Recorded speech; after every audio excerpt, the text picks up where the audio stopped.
Celso também, mas tecnicamente nós vamos dizer, não tem essa, tá longe? Que foi desacusado, foi descondenado. Vocês são inocentes, porque o processo não tinha condições de procedibilidade, não tinha prova, não tinha condições de procedibilidade. Quando o processo não tem condições de procedibilidade, quer dizer que aquela denúncia não pode nem prosseguir, porque não tem provas suficientes para que sequer leve aquela pessoa para julgamento. E foi isso que aconteceu na revisão, isso foi reconhecido. Aquelas provas estavam envenenadas. No direito a gente estuda uma teoria que se chama teoria dos frutos da árvore envenenada. Que quando uma prova ela entra na cadeia de custódia contaminada, ela é imprestável para condenação. E isso que a tortura é.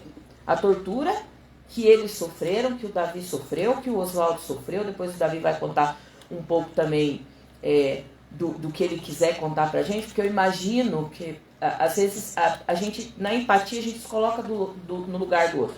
A gente se coloca ao lado do outro para tentar entender o que ele sente. Eu não consigo me colocar no lugar dessas pessoas, porque realmente eu não sei como é que eu ia me comportar numa situação dessas. Sabe? Não sei se eu queria mais continuar habitando o mesmo planeta com pessoas que fizeram isso comigo. É muita crueldade e era muita gente cruel. Né? Ô Dani, eu vou dizer uma coisa para você como advogado. Davi, bom dia. Bom dia. Seja bem-vindo. Prazer. Obrigado. Eu que agradeço. Muito obrigado por aceitar nosso convite, obrigado por acreditar na gente, viu? Com certeza. Paulo Malucelli, nosso diretor-geral da rádio, abriu espaço, está nos ouvindo. E Paulo que nos dá essa liberdade para a gente bater papo. Bom, eu vou dizer uma coisa para você.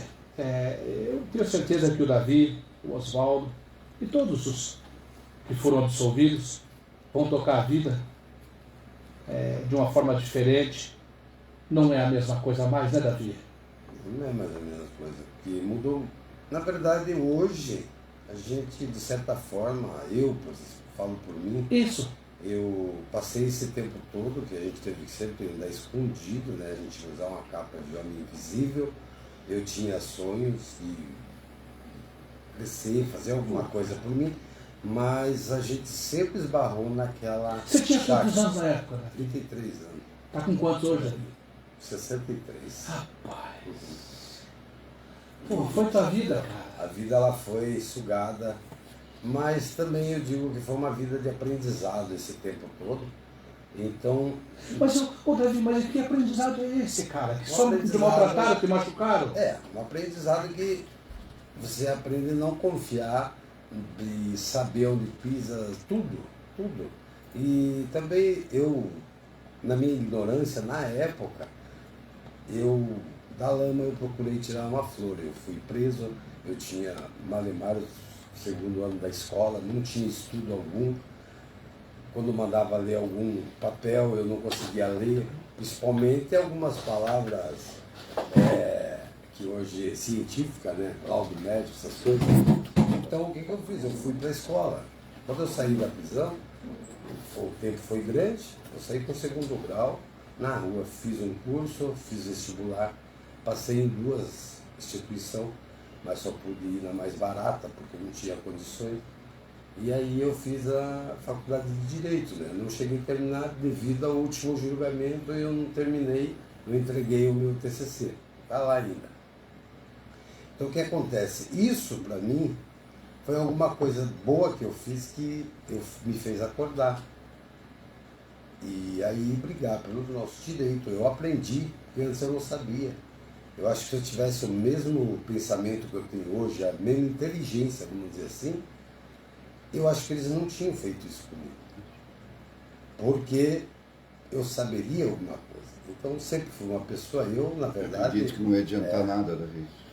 Também. Não ia adiantar nada. Porque eu falo sempre, eu levanto essa teoria, porque ali o que aconteceu foi briga de gigante.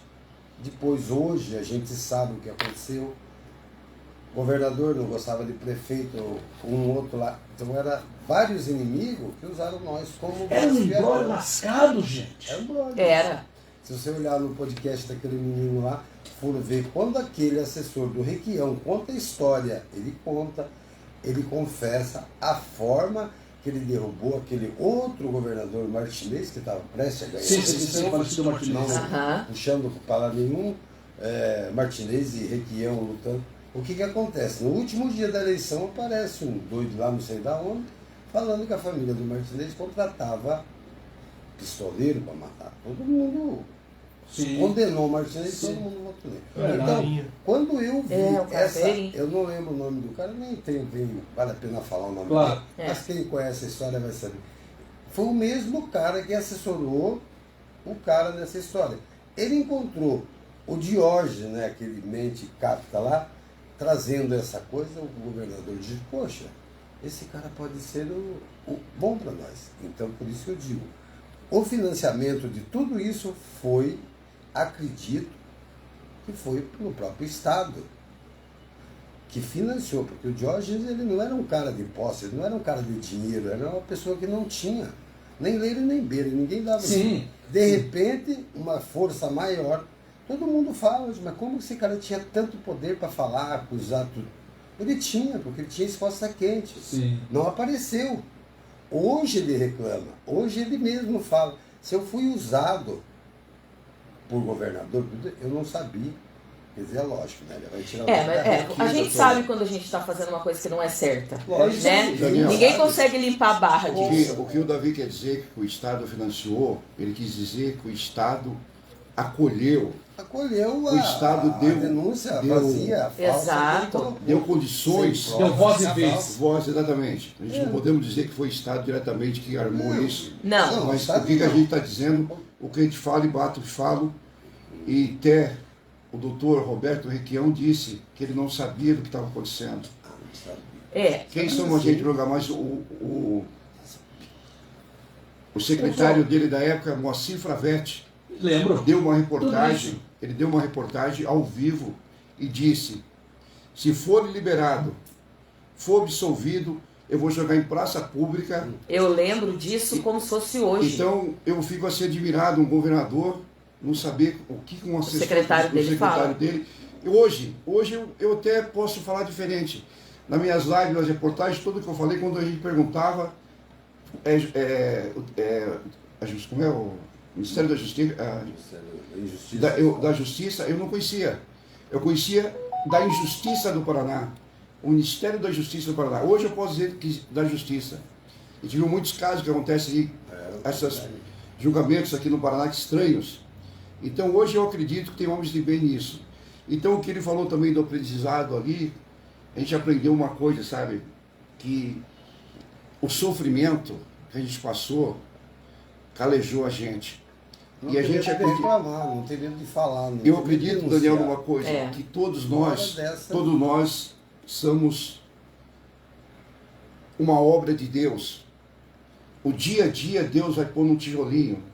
Dia a dia Deus acrescenta um tijolinho na nossa vida, na nossa história. E estava faltando um tijolo.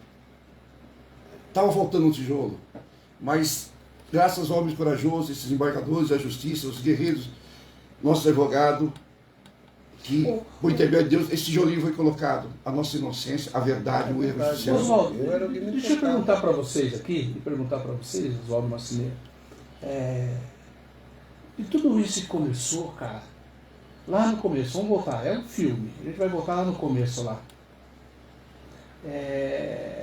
Que envolveram vocês, que veio toda essa denúncia, e que veio todo esse acusamento na vida de vocês. Você estava tranquilo em Guaratuba? Você tinha uma vida normal? Vocês tinham? Olha, Daniel, eu vou dizer para você, tinha e não tinha. Que louco eu cheguei, eu vou te falar bem rapidinho para você entender uma coisa. 7 pessoas foram acusadas de cometer um crime. Dessas 7 pessoas, eu conheci, era amigo de Beatriz Abaixo, uma pessoa maravilhosa, sofreu muito. Dona Celina, uma pessoa maravilhosa. Todos sofreram ali, o Tubardelli. E eu fui conhecer, cheguei em Guaratuba, a gente foi expor, a minha esposa na época, a Andréia, a gente foi expor artesanato, ela mexia com artesanato, a gente foi junto. E eu vendo aquela cidade mística, tinha uma casa de um artigo de Umbanda, tudo. Falei, peraí, eu era vice-presidente da Federação de Cultos Afro-Brasileiros, Dorival Simões, aqui de Curitiba. Quero até mandar um abraço para o meu irmão, Mário de Ogan, que vai tocar a federação agora. E eu acabei vendo aquilo tudo, e eu tive um sonho. O pessoal falava que tinha uma visão. Eu tive uma visão, eu tive um sonho. Eu vi o quê? Eu não sei se você conhece da religião ou não, mas todos os devotos, e não só devoto, muitos vestem o branco no final do ano, critica o ano inteiro, depois veste o branco, vai pular 7 ondas, vai jogar flor. E é tudo a matriz africana. Comer 7 uvinhas. Todo mundo perde a chave, dá 3 pulinhos pedindo, Isso. passou um longuinho, me ajuda. Verdade, Oswaldo. Então, e depois todo mundo fala mal. Então eu vi ali, sabe o quê? Os terreiros de Umbanda, assim, foi criticado, foi massacrado. Eu vi ali a chance de a gente construir uma imagem de Iemanjá, igual quem é de São Paulo conhece a Praia Grande, a imagem que tem grande de Iemanjá, as festas de Umbanda, ali. Eu vi ali uma chance de construir uma imagem, e aquilo eu acabei conversando com o prefeito, acabei pegando aquela ideia, falei, aí onde eu conheci Antônio Costa, um outro sofredor que sofreu, passou por tudo, que eu acho que essa vitória seria dele também, sabe, esse perdão tinha que ser diretamente, invadiram a frente da casa dele, destruíram tudo, era um cara que era para ser testemunha nossa, não deixaram de ser testemunhar, outro irmão que sofreu bastante. Então, resumindo, cheguei lá, tinha um tal de Ratinho, não o Ratinho, nosso governador aqui hoje, sim. Um Ratinho, ele, Rubens Serafim, se não me engano, ele tinha um brinquedinho que ele puxava o elástico, e ali eles tinham uma máfia ali da feirinha, não quiseram deixar a Andréia pôr a barraca. Aí indicaram o Davi, foi conversar com o Davi, ele até nós falou, vai na prefeitura, pede para o prefeito. Foi onde eu conheci o Davi, conversamos, ele se envolveu com a gente. Aí fui na prefeitura, conheci o da Baixa, falei, já aproveitei o nosso busco, falei com o presidente aqui, vi a possibilidade de pôr lá. Então ali começou um inferno astral. Esse Rubens Serafim, inclusive, pegou na época, mas na época a gente não estava nem imaginando. Quem ia imaginar uma coisa dessa, que um ser humano seria capaz disso, né? Na barraca que eu pus lá, cortaram com estilete, puseram o cartezinho chamando já quero chamar de feiticeiro, que somos daqui. E esse Rubens Serafim, ele dizia que, aí eu incentivei, sabe, eu sou um cara que sempre falo, converso, articulador, fui muito envolvido na política, e indiquei, eu falei, Davi, vai ter a eleição da feirinha, vamos continuar. Não, eu fiz assim, resumindo, elegemos o Davi, ele acabou ganhando a presidência da feirinha, e nesse dia... presidente, aí eu... aquela... Já havia um preconceito em cima de você. Eu desisti. Aí, você sabe o que esse Rubens Serafim falou para nós? O que ele falou? Você não sabe o que você aprontou, você vai ver o que é sentar em cima do formigueiro. Eu tenho um amigo meu, jornalista, que ele vai tomar a providência. Até ali a gente nem sabia que é jornalista. É o famoso senhor Diógenes, era um amigo dele, que pegava cartaz, até aqueles coisinhas que pegava na sua barraca, deve ser autoria dele, não posso acusar, mas eu acredito. Ali já começou essa perseguição. Aí, resumindo, eu quero chegar. Aí conheci o Davi, conheci o De Paulo, Vicente De Paula Ferreira, que é meu amigo, meu irmão, que Deus tem no céu, sabe? Começar a falar dele, eu me sinto muito. Perdemos ele dentro da cadeia, morreu inocente dentro da cadeia. Aí conheci a Beatriz ali, falei do Búzios, ela se interessou, começou a frequentar minha casa, pegou amizade com a Andréia. Conheci Saúl da Baixa, conversei com uma ou duas vezes com Saúl da Baixa sobre a autorização, depois para nós o direito de pôr.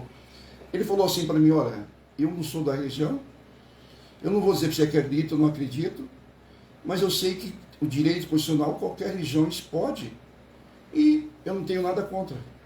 Super bacana essa Baixa. Era enquadrado na cultura, e cultura ele pode ser unificado a... O Antônio Costa era presidente da Associação do Comércio e viu a possibilidade, eu tinha as ideias de trazer todo mundo para ali, porque a festa Iemanjá, o pessoal, muitos não sabem, ela começa dia 8 de dezembro e vai até dia 2 de fevereiro, é bem cultuada. Sim. Então nós já trazer muitas pessoas, tem muito movimento na cidade, já tem ideias, planos.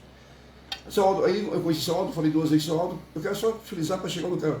A dona Celina, se eu conversei com ela também 2 vezes, foi muito. 2 vezes. Porque a dona Celina estava trazendo um partido, eu não sei qual partido que ela era, se era Álvaro Dias, quem era.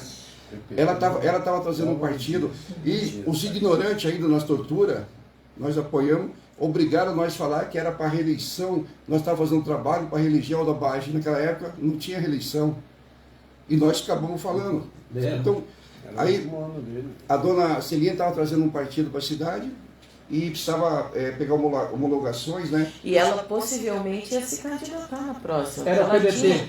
Ela tinha um apelo social muito grande. E aí já vem, aí faltava não sei quantas Articulado, eu sei que em uma semana ali, mais ou menos, nós conseguimos mais de 1.000 assinaturas, né, Davi? Que faltava lá, eu consegui, o Davi nós conseguimos. Nós fizemos ali, reunimos associações de pescadores, associações de artesanato. Inclusive eu até ia ser candidato a vereador pelo partido lá. Era o partido que a dona Celina estava homologando.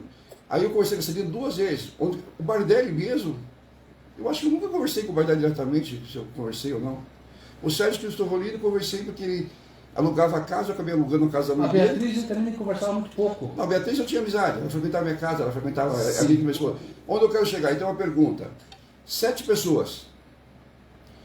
O Vicente de Paulo, eu não conhecia só a Beatriz, não conhecia ninguém. Agora me diga, a cabeça pequena dessa justiça, desses promotores da época, 7 pessoas que mal e mal se conhecia.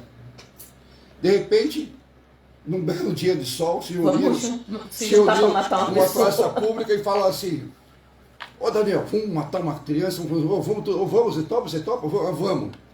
Oh, pensa um pouquinho. Porra, cara. Pensa um pouquinho. É absurdo, né? Uma festa é difícil, tenho 7 amigos, vou convidar os 6, né? Porque eu vou convidar 6. Eu digo, vai ter um churrasco lá em casa. Sempre vai ter um que vai dizer, pô, cara, logo nesse dia eu tenho um compromisso, não vou poder. Então, para você juntar 6 amigos para um churrasco, já não é fácil, tenta uma hora, aí eu tô convidado. Imagina para fazer uma coisa dessa. A dona Celina e o Bardelli. Lógica, né? A dona Celina e o Bardelli era beato. O Bardelli é beato. Beato até de Nossa Senhora da Aparecida, que foi o primeiro que fez esse terço da novena. Ele era bem religioso da Igreja Católica, o Bardelli. O Davi era evangélico, a família dele evangélico. Eu fui criado no preceito evangélico, meus dogmas sempre foi. Ele se envolveu com nós porque ele fazia. Eu fui cristão. Ele fazia feirinha de artesanato e a vender. Minha avó, ela era Mas escuta, cristã no Brasil. Deixa eu entender uma coisa aqui. Dr. Celso está aqui, Dr. Celso Santos, e eu vou dizer o seguinte. Agora não é fácil não, bicho. Da noite pro dia, você tem tua vida, e da noite pro dia não tem mais nada. E tem uma coisa... Chegar dessa trama, o que dá para pensar aqui, doutor Celso? Tem politicagem no meio. Mas tem. Tem politicagem no meio. Tudo foi intolerância. Além do preconceito, política. do Pai Santo, conjunto de fatores da que cultura confluiu. ali, tem a politicagem no meio. E tem mais um fator.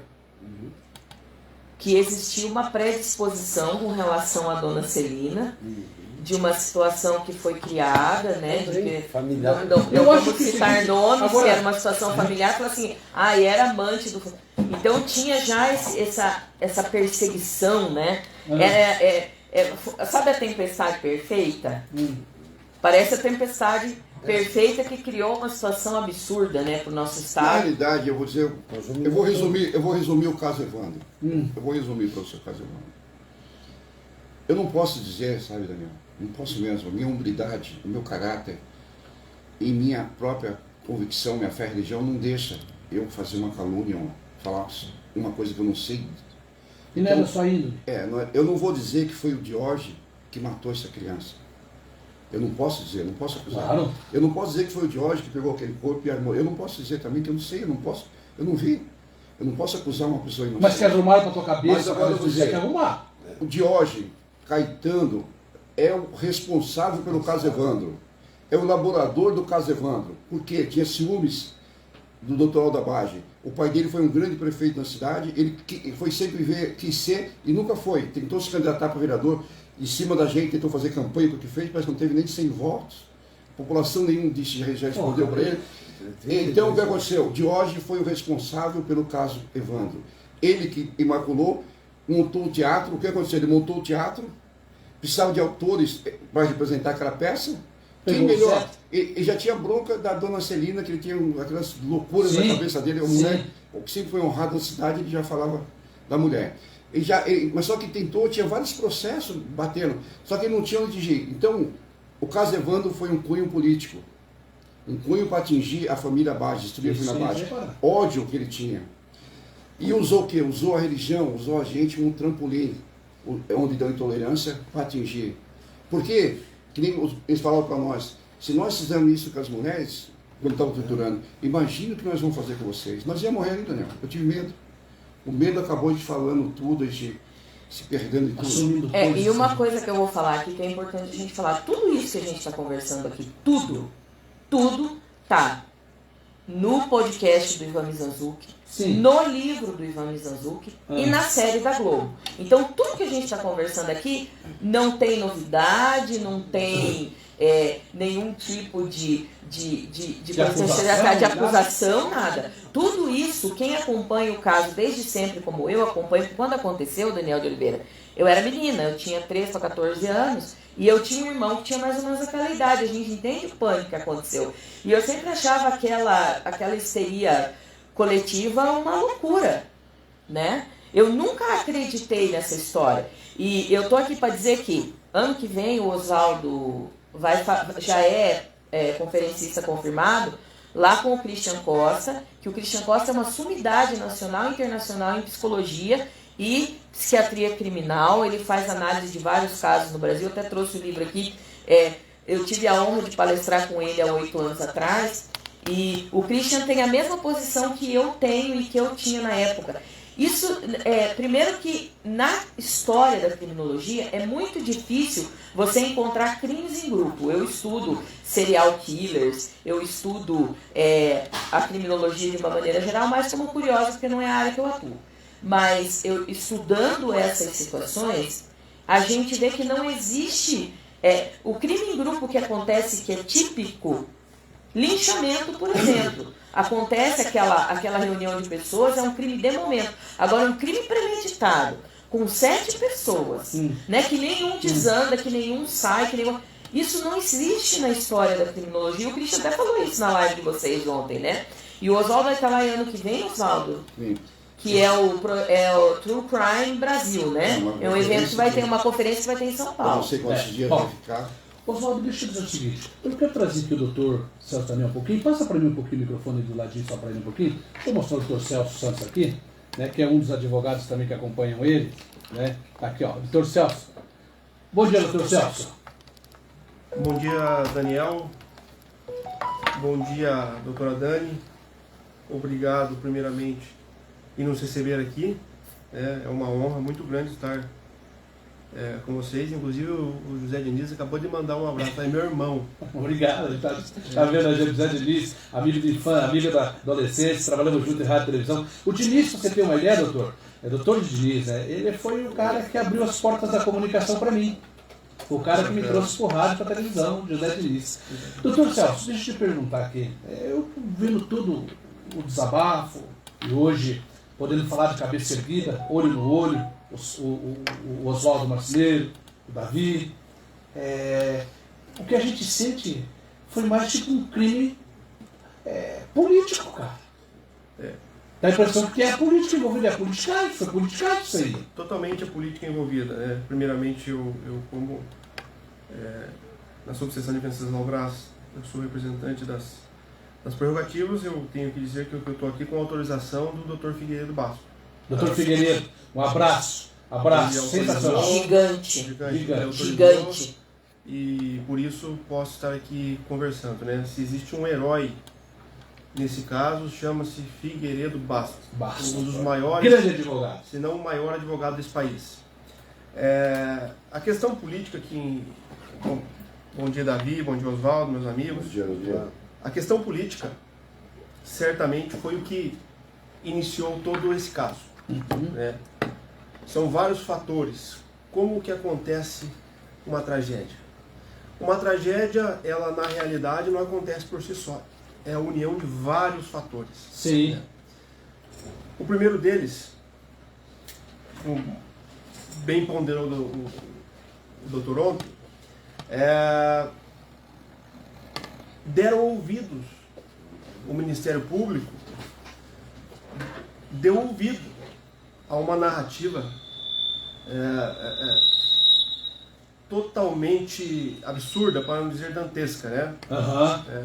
E sabemos muito bem que temos que ter muita prudência com o que escutamos. Chegou um senhor lá chamado Diógenes, um menino chamado Diógenes, contou uma história absurda. E o mais absurdo foi que alguém falou assim: é verdade. É plausível. Isso foi o mais absurdo de todo. Como que alguém diz assim: é verdade.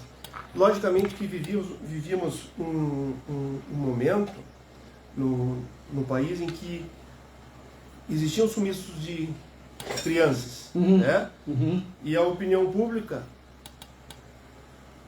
o governo do estado, na época, o governador era o senhor Roberto Requião, ele certamente disse para um senhor chamado Favete: desça lá e traga os culpados. Eu lembro disso. Desça lá e traga os culpados. Mas por trás da cortina, o que ninguém verifica é o quê? Era uma época em que um senhor, qual eu convivi muito dentro do gabinete dele como criança, Aníbal Cury, era também possível candidato a governo do estado. Então a oposição, em 1992, era Requião e Aníbal Cury, né? Eu até digo que hoje nós podemos dizer isso, que o governo do estado na época queria dizer o seguinte: quem encomendou foi o senhor Aníbal Cury. Não, mas deixa eu só cortar o senhor um pouquinho, doutor. Inclusive já falei, tem no processo, isso que eu estou falando não é novidade, está no processo. Falei na série.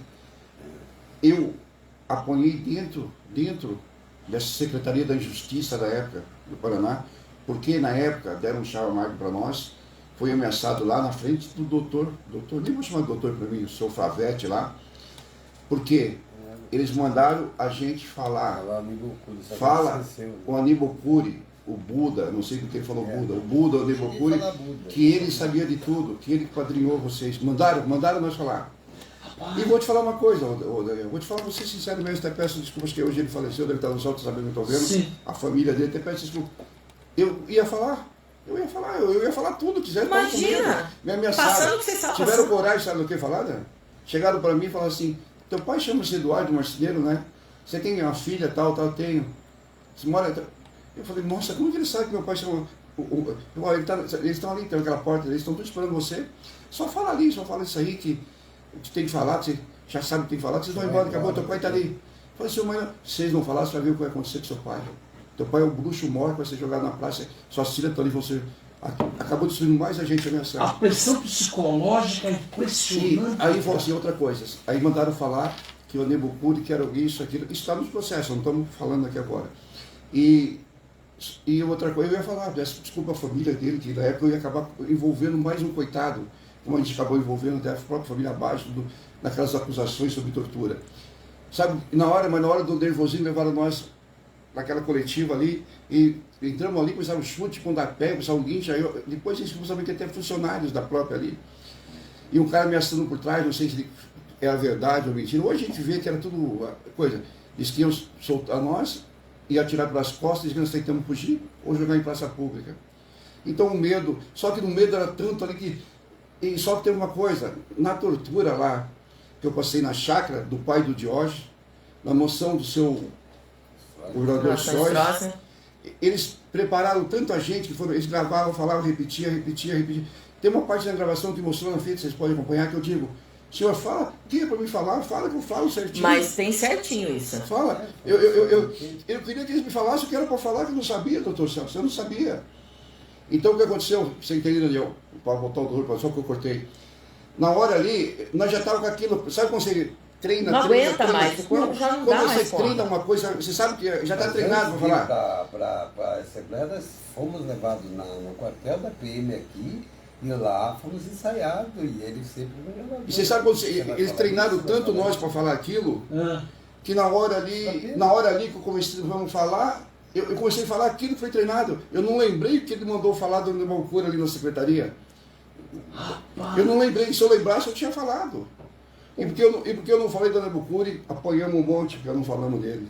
Queria que falasse, doutor, só para contar. É um verdadeiro absurdo, né? Então existia uma questão política muito forte na época, e a própria Bíblia em Provérbios diz que quando o injusto governo governa, o povo sofre, o povo padece. Muito, doutor. O povo padece. Então, uma administração déspota que tentou, de todas as formas, como o próprio Oswaldo está dizendo, dizer que o Aníbal era o mandante. Por que isso? Tendo em vista a proximidade que tinha com o Alda Bage, né, amigo. O Aníbal Cury era amigo dos amigos. O Aníbal Cury, ele iria a qualquer lugar para ajudar um amigo dele. Né? Ele jamais traiu um amigo. Desceram ao litoral e inventaram uma história. Né? Como eu disse, teve alguém que contou uma história e o mais louco foi o que acreditou nessa história. O que me deixa bastante revoltado muitas vezes é que o próprio judiciário na época, hoje a juíza faleceu, né? A juíza faleceu, mas o próprio judiciário na época também acreditou, não oportunizou nem o contraditório, nem a ampla defesa. Né? Então, eles foram condenados antes de ser julgados. Não foi muito rápido tudo isso, doutor? Foi rápido, não tinha, né, doutora Dani? Não. Para mim é aquela coisa, partiu-se dos criminosos para a dinâmica do crime. Eles elegeram os criminosos, partiram dos criminosos para a dinâmica do crime. E eu quero trazer um nome aqui antes que eu esqueça, que foi essencial em tudo isso, que puxou o primeiro fio da meada, que é uma mulher chamada Isabel Kugler Mendes. Uma advogada chamada Isabel Kugler Mendes, que foi lá ver em loco o que aconteceu com eles e que fez o relatório da tortura. Doutor Celso, quem está te mandando um abraço? Paulo Malucelli, que é o diretor-geral da rádio aqui. Também aqui, está mandando um abraço aqui, o doutor Cláudio Victor Lima. O Ministério Público, só para vocês terem uma ideia, o que tem de promotores ouvindo a gente. Que delícia! Tem ideia. Doutor Celso, Oswaldo, Davi, o Ministério Público inteiro em peso ouvindo a Rádio 95.7. Eu quero finalizar, repetir novamente. Nós sempre quando atacamos falando Ministério Público, a gente não falou o órgão. A gente sempre respeitou esse órgão. Muito, sim. Se a gente falou daqueles promotores, para mim aquilo ali, não sei o que é aquilo, sabe? O que fizeram. É lógico, é o órgão, é difícil para a própria promotoria aceitar e enviar uma coisa, mas foi a realidade. E mais uma vez quero falar do Dr. Silvio, promotor que de homem justiça. corajoso foi nessa audiência. Então, o doutor voltar a palavra dele, você pergunta. Ali uniram, sabe o que? A realidade, você falou, teve política, uniram o útil ao agradável. Requião também era inimigo de Alda Bage. Tinha um problema aqui. Oswaldo, o que a gente viu aí, e que tudo a gente está ouvindo hoje, de você, do Davi, do Dr. Celso, o Dr. Celso está aqui, a Dani é advogada, o Dr. Celso está aqui, tudo junto, o que a gente está vendo aqui é o seguinte, realmente uma perseguição política. Foi uma perseguição política, o objetivo era envolver o seu Aníbal, né? Sim. O seu Aníbal, e veja, muitas vezes os acusadores, como diria Conan Doyle, através do Sherlock Holmes, né, que nós, como criminalistas, a gente lê bastante, né? Sim. A história, ela não acontece novamente, ela se repete. No caso, Evandro, com o que aconteceu com eles, não é menos grave o que aconteceu na pequena cidade de Araguari, em 37. Sim. No caso dos irmãos Naves, né, que a própria dona Ana, mãe dos irmãos Naves, foi estuprada. Né? O caso Mota Coqueiro, né? O último caso criminal que teve uma pena capital no Brasil, e Dom Pedro II, vendo depois a possibilidade de ter cometido um erro, né? Que era o poder moderador que poderia rever os outros poderes, as decisões. Disse o seguinte: não mais nesse país existirá a pena capital. Pois bem, pode não existir a pena capital, mas ainda no Brasil existe o assassinato de reputações. Que foi feito aqui. É isso aí, doutor. Assassinaram reputações como foram realizados na Idade Média com a caça às bruxas. E quando Giordano Bruno foi à fogueira, um arcebispo disse o seguinte: acenderemos hoje a fogueira que por muito tempo vai queimar a nossa instituição. E foi o que aconteceu no caso Evandro. E eu repito aqui hoje o que disse o representante do Ministério Público no julgamento do dia 9. o Dr. Silvio Couto Neto, de uma coragem sem igual. Tentei buscar provas efetivas que pudessem comprovar a tese da denúncia. Não consegui encontrar nada.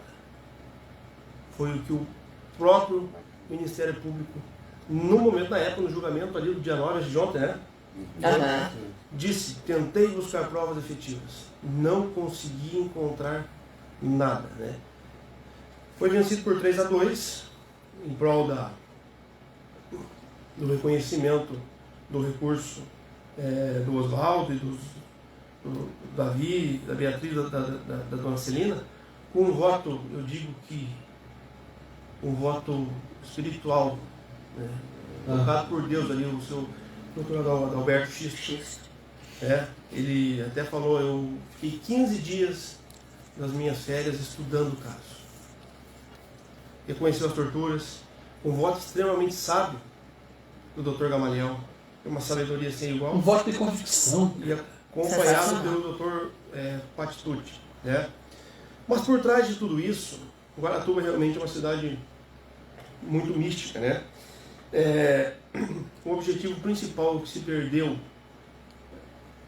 porque ia ser maior, o desastre ia ser maior, caso eles viessem a dizer o que os acusadores, o que os torturadores queriam. Foi o Aníbal Cury que mandou ele saber de tudo. Essa era a intenção de uma política velha, uma política antiga, né? Rememorando a Idade Média, e 30 anos depois, ainda, graças a Deus que vocês puderam ver aqui na Terra, veio a absolvição. Não houve a pena capital, não houve a pena visando o desencarne deles, mas a pena moral é eterna. A pena moral é eterna e essa cicatriz ela pode fechar. Né? Sabe que eu tenho uma frase sobre doença que se encaixa aqui. Não matou, mas não deixou viver. Exatamente. É ou não é? Não matou vocês, mas impediu que vocês vivessem a vida que vocês tinham para viver. Eu digo assim, doutor Celso, muito obrigado, viu? Obrigado pelo esclarecimento. Obrigado, eu vou dizer uma coisa para vocês, o seguinte. É importantíssimo que as pessoas saibam do caso Evandro. Está aqui, Oswaldo Macedo, Davi, os envolvidos, todos inocentados, todos absolvidos no caso. Meu amigo Davi, meu amigo Oswaldo Macedo, estamos fechando o programa. Agradeço um montão, mas é o seguinte, quero dizer o seguinte, de agora para frente, como é que ficou? Pergunta ao doutor também se ele pode me responder, doutor. Deixa eu só dizer para você, Daniel, uma coisa antes de final, importante dizer duas coisas. A gente está vendo na internet da pessoa dizendo, mas eles foram inocentados. Eu não julgo que foi inocentado, eu julgo que foi feita a justiça, porque eu já era inocente. Vocês nem foram considerados culpados. Outra coisa que o doutor Gil falou, duas provas que, um que falou que o Edésio falou que viu, e o outro que o guardião também, duas provas que foram forçadas e não viu, não existia nada. Então, quer dizer, nós estamos numa condena que não tinha nada. Não é que nós fomos inocentados, foi feita a justiça. Não é que foi cancelado o nosso processo, não foi cancelada a nossa pena. Foi feita a justiça, dado que provado não seja. E quero também finalizar com uma coisa só, que ninguém falou, não tem como, Daniel, não tem como a gente voltar lá atrás. Se tivesse, eu ia pegar esse celular seu emprestado e ficar escondidinho atrás de uma moita e gravar quem jogou, fez aquilo lá. Mas não tem como. Não tem esse poder, não tem essa máquina. Mas tem uma coisa aí, Daniel. Foram 30 anos da sua vida, cara. Tem uma coisa que a nossa luta hoje é o que? Lutar contra os erros judiciários, contra as intolerâncias religiosas, homofobia, xenofobia, sexismo.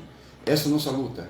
A gente, dentro do presídio, eu conheci uma pessoa lá dentro, ele era negro, ele era homossexual, ele era nordestino, ele era analfabeto, e era outro, e era umbandista. Imagina que esse cara passou de preconceito dentro do presídio. Não os presos com as guardas. E o cara que mais ajudou nós a levar a comida escondida, que eles faziam a gente andar de joelho e cheirar com a polícia. Preso sempre deu apoio para nós. E fazia a gente andar de joelho, cheirar a comida, não podia comer. E um dia nós falamos, nós saímos de lá, nós vamos lutar. Então hoje a nossa luta se estende, não só às injustiças. E a ideia nossa hoje, né, Davi, é montar a nossa luta, montar um grupo. Até o doutor Christian ontem deu todo o apoio de estar junto com nós, para nós lutar contra isso, ter eu acho que talvez seja o tijolinho que Deus pôs, talvez preparou uma missão. Eu quero acreditar nisso, sabe? Que alguma coisa boa eu quero tirar disso tudo. Porque perdemos tudo que você falou, perdi a minha juventude, perdi meus sonhos, arrancaram minha dignidade, me arrancaram tudo, minha família destruíram. Meu pai morreu, Daniel, segurando a mão da minha irmã em 95, dizendo assim: filha, ele é inocente. Filha, ele é inocente, vai parecer a verdade. Não abandone ele, filha. O pai está indo, mas não abandone ele. Meu pai faleceu dizendo isso. E outra coisa, Daniel, chegou lá no presídio, eu estava já saindo no AU em 95, fiquei 1 ano e 8 meses na área de segurança máxima. Eu, o Davi e o Vicente de Paula. Ficamos na ala de segurança máxima num buraco. Eu acho que, não sei se algum preso já ficou e aqui passou 1 ano e 8 meses isolado. Sabe se é noite, se é dia, nada. E sofrendo torturas ainda lá de agentes penitenciários. Mandavam a gente ajoelhar, rezar e mandavam gritar vivo o diabo. Eu não gritava e apanhava tanto que na minha religião não existe o diabo. Na minha religião não existe o diabo. Não existe. Saulo, a tortura, o choque, afogamento. Tudo, doutor. Sofremos todo, Daniel, sofremos tudo. Qualquer tipo de violência. Tudo. Eu nasci, tá ali, mostra aqui diretamente. Então, finalizando para você, arrancaram tudo. Arrancaram minha vida financeira, que hoje a gente está numa situação tão complicada. Eu não consigo arrumar meus dentes. Eu não consigo. Hoje a gente vende o almoço para tentar comprar janta, passando uma vida difícil. O doutor está sempre aí, sempre dá um apoio, dá um ajudinho para a gente. Pô, cara. Aí, então, finalizando, Daniel, nem meus dentes me chamaram, então arrancaram tudo, mas não conseguiram, Daniel. Não conseguiram arrancar a minha fé. A minha fé não conseguiram. E a minha fé respondeu. Nem um momento te abalou a fé? Tive momentos que eu tive uma pequena fraqueza, sabe? Que eu falava assim, sabe? Tinha hora que vocês não pensavam, não dizia assim, não vai mais dar certo. Não, cada vez que abria, cada vez que batia uma porta, eu achava que dava. A única coisa que um dia eu caí no desespero e falei, poxa, eu não rezo diretamente aquelas orações, eu rezo o Pai Nosso, mas não rezo aquelas monte de coisa. Eu converso muito com Deus, igreja do ar, passo, sol, chuva, gota de orvalho. Eu falei, pô, meu velho, por quê? Mas por quê? Me fala o porquê que está acontecendo. Eu comecei a cobrar de Deus, eu falei, pô, cheguei até assim. Eu acredito que não foi blasfêmia, eu falei, pô, você não existe, cadê vocês? Cadê os orixás? Cadê tudo? Mas de repente, eu falei, então me mostra, um pássaro cantou. E os filhos de Oxóssi, sabe, o pássaro não afeta. Eu cantei aquele tiro, deu aquele estralo, parece que eu voltei à realidade. Então, não arrancaram minha fé. E essa minha fé, eu acredito, todo mundo fala assim, Daniel, putz, que sorte apareceu a Cita. Não foi sorte não, foi Deus. Deus escreveu essa história. Foi Deus que trouxe isso, Deus que iluminou e Ramos Azul, que iluminou todos, trouxe o doutor, já todas as pessoas que estão aí junto com a gente nessa luta. Foi Deus, Daniel. Porque Deus não quer, se cair uma folha se Ele não quiser, Deus que comanda tudo, e eu acredito que, então, para todos saber, e muitos falam assim, você falou várias vezes que você não tem ódio do Diógenes. Eu não tenho ódio, eu não sei. Se eu falar para você o que eu sinto para o Diógenes, eu não sei, então eu sinto talvez pena. Não ficou com mágoa, com alguma coisa? Olha, mágoa a gente sempre tem, mas ódio, sabe o que eu faço? Você não vai acreditar. Eu rezo com o anjo de guarda do Diógenes, iluminar ele, sabe? Vai dar luz na cabeça dele. Porque uma pessoa para pensar uma coisa dessa tem que ser muito sem luz. Eu peço. E se falar que a pessoa é sem luz, não é ofensa. Eu digo assim, sabe, Daniel? O pessoal fala, mas pô, como você aceita essa pessoa? Eu digo só uma coisa, o mal não está em mim. O mal está nessas pessoas. Porque, eu falo, de tudo isso, doutor Celso está aqui, eu ainda acredito na justiça. Eu para mim, quando o promotor pediu... E eu sou fã da justiça. Pediu para ser reconhecida a revisão criminal, eu falei, aí é justiça. Porque eu acredito, sou fã da justiça, acredito na justiça. Eu também. Eu não estava 18 anos nisso, se eu não acredito. O Denis está ouvindo a gente aqui, está ouvindo a gente no rádio, está aí o Ministério Público inteiro ouvindo a rádio 95.7 FM, ouvindo nosso programa, me ouvindo, obrigado ao Ministério Público. Eu ainda acredito na justiça. Eu não acreditava, Daniel. Hoje eu acredito. O doutor Silva ali mostrou. Não, tem aqui, está na nossa frente, 2 advogados, 2 pessoas da justiça. Eu ainda acredito que tem gente como você, Daniel, que é advogado, tem gente como o senhor, doutor, que é advogado. Eu acredito ainda na justiça do doutor Figueiredo. Ainda tem. Os prêmios maravilhosos. Claro que tem. Bons, lógico. Hoje, Eu acredito em você, José Diniz, que é advogado. Hoje a gente, advogado, sabe que eu vejo, como eu vejo advogado? Vou falar para você uma coisa. Eu vejo com grandes heróis. Heróis? Não são o Batman, aquela capa preta, mas usam uma capa preta ali. Porque eu digo uma coisa, o advogado, ele não está defendendo o crime que o cara fez diretamente. Ele está defendendo a dignidade, o direito da pessoa. Porque eu fiz um manifesto lá no frente ao fórum de Blumenau com o Moinhos preso. Então, não é para defender o crime do preso, a dignidade. Eu vou falar rapidinho uma coisa para você. Eu até fiz umas lives, eu tenho coisa... Eu disse assim, sempre ouvi falar de um cara, mas não sei quem é esse cara, não conhecia. Eu conheci esse cara, conheci essa pessoa, esse cara, dia 9. Um cara chamado Artigo 5º. Eu não conhecia, Daniel. Eu fiz uma live e perguntei até por que eu estava falando. Quem é esse Nossa, cara? quantas vezes nós falamos do Artigo 5º, nossa luta. Me fala para mim quem é esse cara, eu não conhecia, Daniel. Diz que esse cara... Apresente ele. O doutor já disse que esse cara, doutor, disse que a gente tinha direito, quando ser preso, vir um mandato de prisão. Esse cara nunca mostrou esse mandato. Disse que tinha direito de ficar calado, não falar nada. Eu nunca tive esse direito. Um direito a um telefonema, direito a avisar a família onde você estava. Fiquei horas e horas sob torturas. A dignidade. E eu, sabe, advogado, sabe o único direito que eu tive, que eles falavam? Isso está no processo que eu falei. Você tem o direito ou não tem o direito a nada.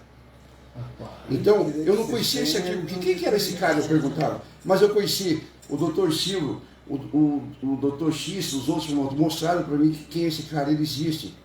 O doutor X falou bastante de... Você conheceu o doutor Figueiredo? Conheceu o doutor Celso? O doutor Figueiredo é um guerreiro que sempre lutou junto. Mas eu não conhecia. Silvio, mas eu não acreditava nesse artigo. Hoje eu acredito. Então a gente quer se paralisar e deixar bem claro a nossa... Como te falamos, nunca falamos diretamente sobre o órgão, o Ministério Público, no respeito. Como também quando falamos da Polícia Militar, não falamos do órgão Polícia Militar, tem vários aí heróis que, pô, a gente fez salvar criança, fazendo até parto. Tem uns parteiros até da PM, são heróis. O que a gente tem a dizer é aqueles PM da época, e para mim nem era uma milícia, um grupo de milícia, que eles foram diretamente, se nós não falássemos, nós ia morrer. O Davi tomou um tiro perto do ouvido, que estourou o ouvido do Davi ali, eles punham arma na boca da gente, assim, hoje a gente, conversando com os presos, reconheceu, acredita que eles tiravam a bala e brincavam, eles mostravam a bala, tampavam o nosso olho na boca, fazendo roleta russa. A década de 80, 90... Foi terrível. E hoje a gente tem evolução e tem gente que quer falar, querer tirar, doutor, a audiência de custódia. Querer que não tenha mais audiência de custódia. E vou finalizar com uma palavra dizendo aí, a gente passou pela escolinha de ditadura, que era em 92, sabe? E até hoje a gente acredita que essa escolinha está escondidinha por aí, e muitas coisas por aí acontecendo. E muitas pessoas dizem que a tortura não é nada. Só quem passou pela tortura mesmo sabe, doutora. Está aí você, o que passou. E muitas pessoas é a favor da pena de morte. Né? Aí eu pergunto, meu amigo, se existia a pena de morte, eu não tinha te conhecido, não tinha o prazer de conhecer você, essa rádio maravilhosa. Nós tínhamos morrido se existia a pena de morte. Verdade. Aí hoje, dia 9 ali, eles iam estar dando essa coisa, nós lá no céu ia estar dizendo amém. Nós tínhamos morrido se existisse a pena de morte. Sem direito. Então, tem que pensar, as pessoas têm que pensar muito. Então, finalizando, os advogados, doutor, vocês são heróis. Os advogados têm que lutar, eles têm que lutar contra a mídia, contra a comoção, contra a mídia, contra a comoção pública, eles têm que lutar contra a mídia, contra a promotoria, contra o advogado de acusação, muitas vezes contra o juiz, contra a imprensa, são heróis. Isso mesmo. São heróis. Outra coisa que eu não sei, eu não quero entrar, não devo a mim, mas uma coisa que eu estudar muito, você entra no tribunal de justiça, num julgamento, você olha assim, vê o advogado numa mesinha lá, olha para o juiz, vê o promotor do lado dele assim, já sente derrotado ali. Isso é uma sensação terrível. A testemunha que vai ali, quem está defendendo, eu não entendo por que a promotoria está do lado do juiz e os advogados... Agora, para fechar aqui, eu não sei como é que pode um ser humano deitar, pôr a cabeça no travesseiro, mentir, acusar, julgar e sentenciar. Eu digo uma coisa para você, a vida desses 7 seres humanos estragou. Vamos ver como é que fica o Estado agora. Mas eu tenho certeza que o governador Carlos Massa Ratinho Júnior, um governador, um cara que tem um coração espetacular, vai recompensar de alguma coisa. Sei que não vai trazer tudo novamente na vida deles. mas vai recomeçar de algum jeito, vai. Tá? Então deixa eu agradecer aqui já, de montão, doutor Celso, muito obrigado por ter vindo aqui, Deus abençoe. Parabéns, dá um abraço, doutor Figueiredo. Vocês foram sensacionais. Tá? Eu ainda acredito muito em vocês da justiça, viu? Eu que agradeço a oportunidade e parabéns a todos vocês também por estar oportunizando aos que sofreram o direito de falar, o direito de se expressar e de expor todo o ocorrido. Muito obrigado. E a Dani, valeu. Davi, olha, Opa. de agora para frente, Davi, Deus te abençoe, Deus te ilumine sempre, que sempre te iluminou. Deus sempre esteve contigo. Amém. Nunca te abandonou. Não, com certeza. Deus é Deus todos os dias. E Todo momento, Ele é bom a todo momento. Que você, meu irmão, Amém.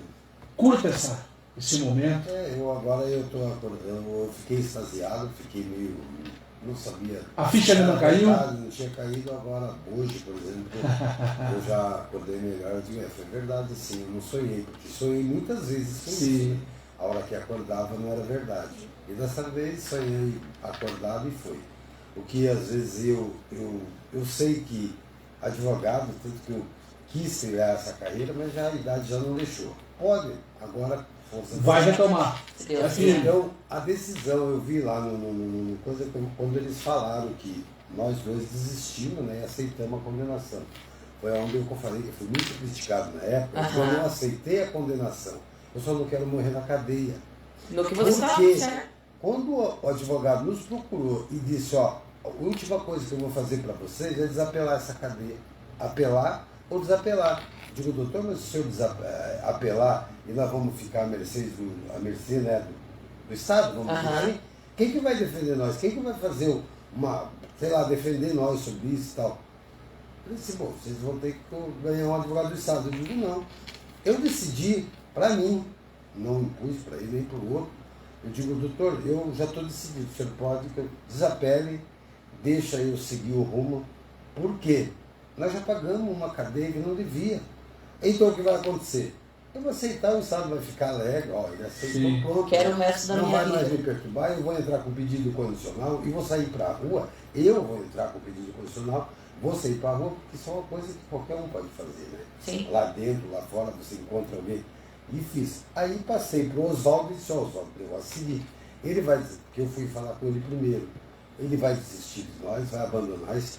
Já comeu bola lá no júri, porque ele podia ter ganhado aquele júri nosso. Um detalhe, o sangue daquela pedra estava rolando assim, ó, voando dentro. Simples, pegar só, pessoal, o promotor acabou de dizer que isso aqui era sangue dele, primata, escambau. Mas tinha um pedaço, o sangue não fica 30 anos na parede depois dissolve. É isso aí. Toda a vida. Ninguém nunca acreditou que aquilo era zarcão. Então, eu digo, vou desapelar, vou aceitar a condenação, depois eu entro com uma revisão. Vou esperar uma hora, vai aparecer uma prova nova e eu vou poder. Porque eu prestava serviço na OAB Cidadania, lá eu aprendi a fazer revisão. E como a gente aprende na OAB Cidadania? Então, eu trabalhei com a doutora Melissa, uma ótima profissional, e eu aprendi. Ela me ensinava porque ela sabia que eu estava fazendo direito para me autodefender, que era isso que eu queria. Então, legal, foi bom. Eu continuo, né, acreditando, né? Em alguns momentos desacreditei, perdi a fé, mas... Daniel, você que está agilizando. Muito obrigado. Só dizer uma última. Eu quero mandar 2 recadinhos só, rapidinho. Um recadinho, o primeiro recadinho. Todas as pessoas, eu quero deixar um recado, que sofrerem preconceito, intolerância, injustiça, não fique calado. Não fique calado. Grite que uma hora esse grito vai ser. Procura nossa luta. Nós gritamos tanto, Daniel, nós sempre falando, ninguém acreditou, mas apareceu. Então, pessoal, uma hora ou outra vai ser verdade. Vocês que sofreram erros judiciários, sofrerem intolerância, preconceito, racismo, o que for, denuncie. Pode procurar nossa luta, pode procurar o doutor aí, procure a rádio, a doutora aí, tenho certeza que eles vão atender vocês. Então, isso eu quero falar para vocês, não aceite. Diga não à intolerância, não à injustiça, não à tortura. E quero deixar um recado rapidinho também a muitos jovens, sabe, Daniel? Tem muitos jovens que a gente vê hoje aí que acabam entrando de gaiato no navio. Isso aí. Um bolinho de cachaça, um baseadinho, uma balinha na pontinha da língua, uma cafungadinha, uma coisa ou outra, o sujeito está envolvido em uma coisa tão grande que nem ele sabe. Então pense um pouco, vocês, amizade, o pessoal, tudo. Vou dizer só uma coisa para vocês. A hora que cair lá dentro, é a coisa mais fácil do mundo cair lá dentro. Difícil é você se manter e sair lá de dentro. Os jovens estão para pensar muito nisso, a pegar a Deus, se acreditar muito a Deus, somente a família e os pais. Mais uma vez, obrigado, Daniel, obrigado à rádio, agradeço o presidente, o dono da rádio, essa oportunidade, e acredito que nós precisamos de mais pessoas como vocês, mais pessoas como a doutora, sabe? Mais pessoas como o Ney Prevô, mais pessoas que têm esses advogados, pessoas maravilhosas. E quero agradecer a todos que estão ouvindo a gente aí e dizer só uma palavra: Deus existe, acreditem. Obrigado, Daniel. Obrigado, Oswaldo, Marcelo. Obrigada. Obrigado, Davi. Obrigado a cada um de vocês que esteve aqui. Doutor Celso, obrigadão, obrigado, Davi, obrigado, Oswaldo. Dani, amanhã você volta para a gente bater um papo. Isso vai repercutir, tá bom? Estaremos aí 8h30 para nós falar dos temas jurídicos. Maravilha. Doutor Celso, Davi, mais uma vez. Paulo Malucelli, diretor-geral da nossa emissora 95.7 FM, muito obrigado. Foi um estrondo, foi um sucesso. Obrigado a cada um de vocês que nos ouviu, cada um de vocês que mandou mensagem. Que Deus abençoe essas pessoas que foram absolvidas. Que Deus conforte o coração de cada um deles, que dê um acalento, que o Oswaldo, que o Davi toquem a vida agora para frente, que se reergam com alegria, que volte aquele sorriso bonito, bacana no rosto de cada um deles, porque a justiça prevaleceu. A justiça dos homens e a justiça divina, que é a maior, prevaleceu. Amém. Obrigado a todos, fiquem com Deus e até amanhã. Tchau. Se Deus quiser, bom dia, Um abraço. gente. Tchau, tchau. 95,7 MHz. Uma emissora da Fundação Foi bacana. Diniz, valeu, meu irmão. Um abraço. Fica com Deus. Uma lembrancinha, pô? É pra vocês. Espera aí que nós já conversamos. Deixa eu fechar as lives aqui. Tchau, gente. Até amanhã. Meu Deus.